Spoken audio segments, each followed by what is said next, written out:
Hello everyone, welcome back to this channel students. Micro economics का demand chapter के according आज के class में हम लोग स्लोप ऑफ डिमांड कर्व का कुछ एनालाइज करेंगे। हम लोग यहाँ पे एक ड्राइंग ड्रॉ करके रखी है जहाँ पे हमें स्लोप, प्राइसिंग और क्वांटिटी ऑफ डिमांड के अंदर कुछ कुछ चीजें दिखाई देगा। उसको हमें पहले तो आइडेंटिफाई करना है और डिमांड को आइडेंटिफाई करके उसको प्राइस को कैसे डिटरमाइनेशन करी जाती है या प्राइस उससे कैसे रिलेट करता है, ये भी हम लोग इसको स्टेप बाय स्टेप सीखने वाले हैं।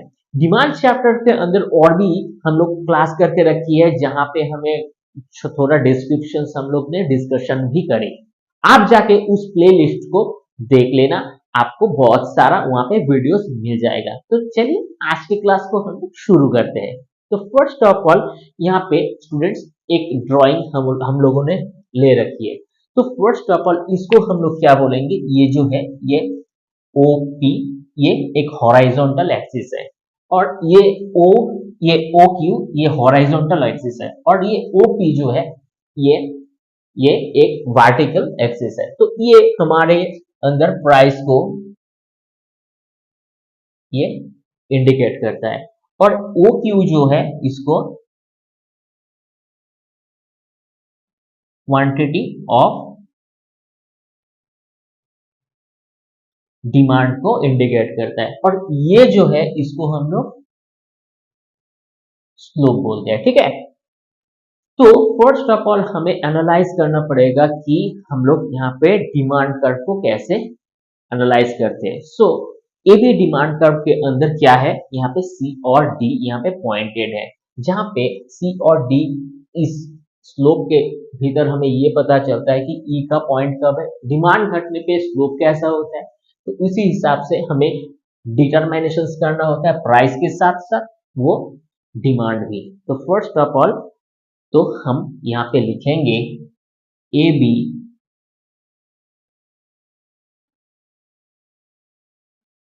Demand curve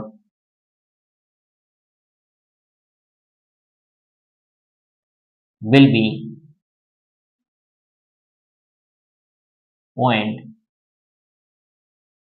C and point D। तो स्टूडेंट्स पॉइंट D और C जो है, ये जो पॉइंट D और C है ये ए बी के ऊपर यहाँ पे पॉइंटेड है। चलिए इसमें दो इंपैक्ट होने वाला है। Number one, price will be change and number two, demand will be change.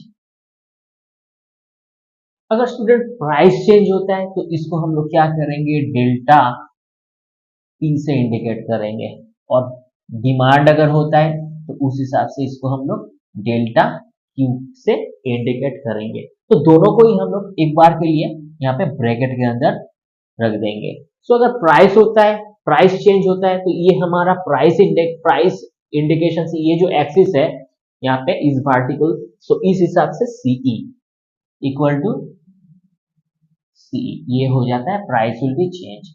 और यहाँ पे डिमांड जो है ये बी और ई। ठीक है, सो डी ई। ठीक है, तो स्टूडेंट्स इसको हम लोग लिखेंगे।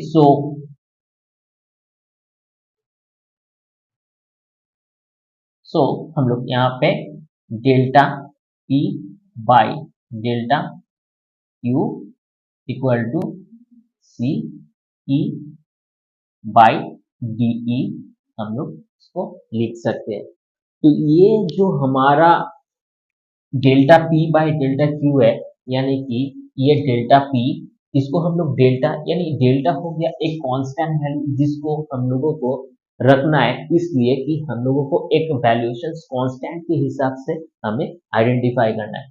सो ये एब्सोल्यूट वैल्यू ऑफ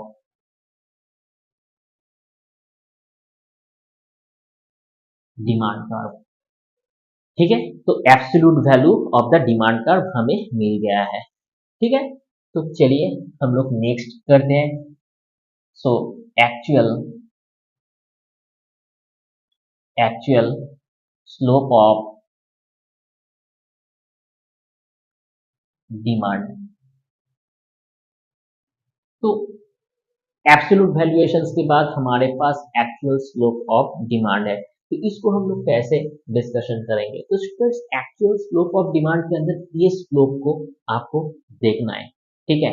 तो एक्चुअल स्लोप में हमें, आप यहाँ पे देख सकते हो स्टूडेंट्स, ये जो ढलान है ये कंटिन्यू डाउन ट्रेंड के अंदर है, ठीक है।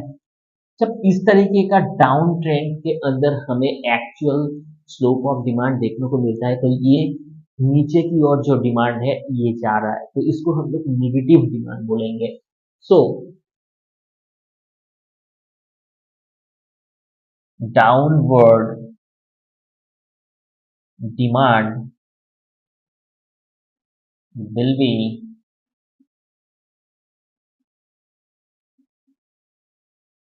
always नेगेटिव, ठीक है। डाउनवर्ड डिमांड जो होता है ना, ये ऑलवेज क्या होता है, ये नेगेटिव होता है, क्योंकि ये आपका जो डाउन डिमांड है कुछ अनवाइज सिचुएशंस के कारण ये नीचे की ओर जा रहा है, सो दैट इज व्हाई हम लोग इसको क्या करेंगे, नेगेटिव जो डिमांड है इसको बोलेंगे। सो हम लोग क्या करेंगे, इसको हम लोग लिखेंगे माइनस सीई, ये हो गया सीई बाई बी ई, ठीक है। अनदर वे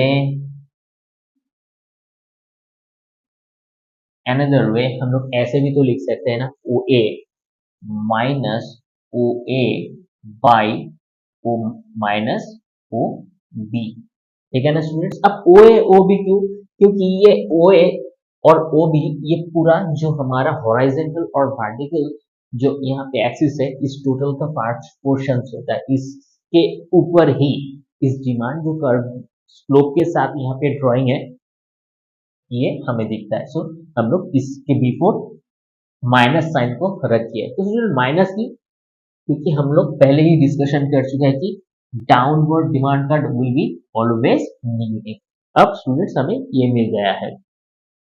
अब नाउ हम लोग क्या करेंगे, यहाँ पे नाउ वी कैन मेजर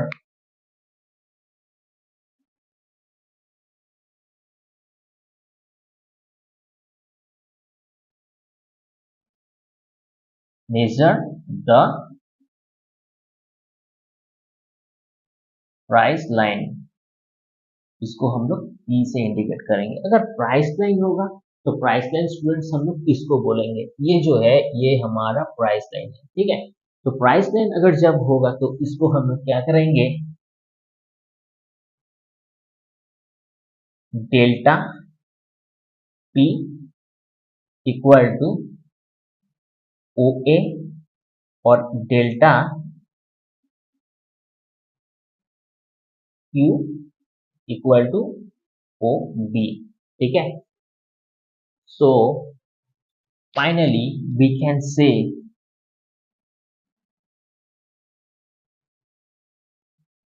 तो स्टूडेंट्स यहाँ पे डेल्टा पी को समझते हैं, ये हो गया हमारा डेल्टा पी, ठीक है, और ये हो गया डेल्टा क्यू।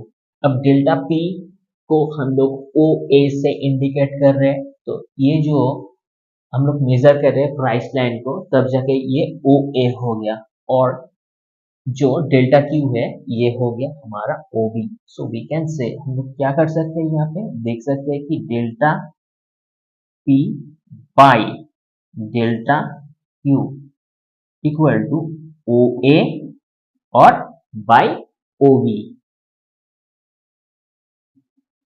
तो ये हमारा कॉन्ग्रुएंट, ये बिल्कुल हमारे पास रेडी है। स्टूडेंट, आप इसको बहुत अच्छे से हर एक क्वेश्चंस के साथ एक पिक्चर पहले तो ड्रॉ करना, उसके बाद अपने से कोशिश करना।